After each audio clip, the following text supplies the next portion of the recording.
40 సంవత్సరాలు తెలుగుదేశం పార్టీ ఆంధ్రప్రదేశ్లో అటు ఉమ్మడి రాష్ట్రంలోని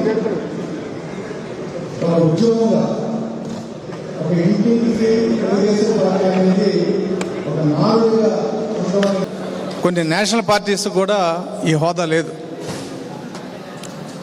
మరి ఎన్టీ రామారావు గారు మరణం తర్వాత తెలుగుదేశం పార్టీ పరిస్థితి ఏంటి అనేది ఆ రోజున కొంత ఇబ్బంది పడ్డా చంద్రబాబు గారు నాయుడు గారి నాయకత్వంలో మరి తెలుగుదేశం పార్టీని ఒక బ్రాండ్గా, ఎందుకంటే మొన్న చంద్రబాబు నాయుడు గారిని జైల్లో పెట్టినప్పుడు 170 దేశాల్లో ఎక్కడైతే తెలుగు వారు ఉన్నారో అక్కడ అందరూ కూడా చంద్రబాబు నాయుడు గారి గురించి తెలుగుదేశం పార్టీ అభిమానులంతా కూడా చేసిన ఆ ఉద్యమం అనండి, నిరసన అనండి, ప్రపంచంలో ఒక రికార్డు అది. నెల్సన్ మండేలా కానీ లేదంటే ఇంకా ఇంటర్నేషనల్ లీడర్స్ ఎవరున్నా కూడా ఆ రకమైన గౌరవం అనేది ప్రపంచంలో ఏ నాయకుడికి రాలేదు. అటువంటి స్థాయికి వచ్చిన చంద్రబాబు నాయుడు గారు ఈ రోజున పార్టీని ఇవాళ I proudly say is the CM designate to Andhra Pradesh. ఇందులో మొహమాటం లేదు, ఎందుకంటే ఆ నమ్మకం క్యాడర్లో ఉంది. ఇవాళ లీడర్స్ కంటే కూడా క్యాడర్ బలంగా పనిచేసిన ఎన్నికలు ఇవి.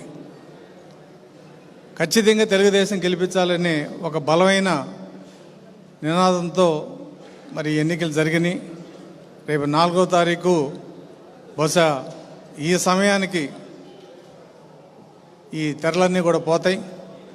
ఖచ్చితంగా పచ్చ జెండా మళ్ళీ సెక్రటేరియట్ బ్లాక్ 1 మీద ఎగరేస్తాం.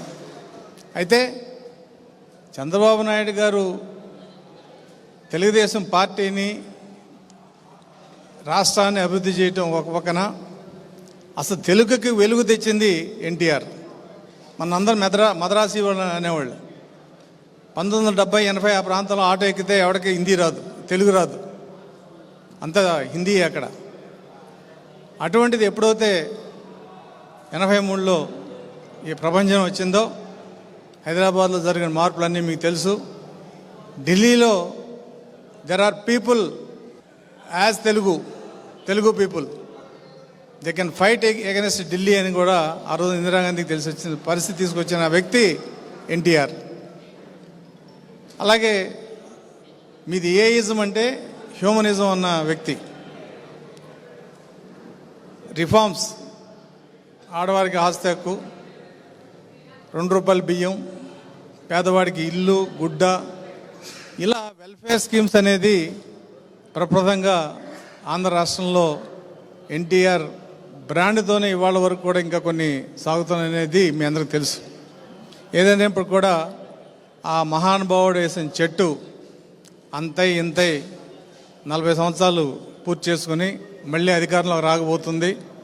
ఆయన ఆశీర్వాద బలం, ఆయన పెట్టిన ముహూర్తం యొక్క గొప్పతనం, ఈ పార్టీని ఈ స్థాయికి తీసుకొచ్చిన కార్యకర్తలు, నాయకుడు చంద్రబాబు నాయుడు గారు అందరికి కూడా ఈ సందర్భంగా అభినందన తెలియజేస్తూ, మరి ముందుగా వక్తలు మన పార్టీ లీడర్స్ చాలామంది ఉన్నారు కాబట్టి సమయం ఎక్కువ తీసుకోకుండా వారి సందేశాన్ని వాళ్ళని కోరుతూ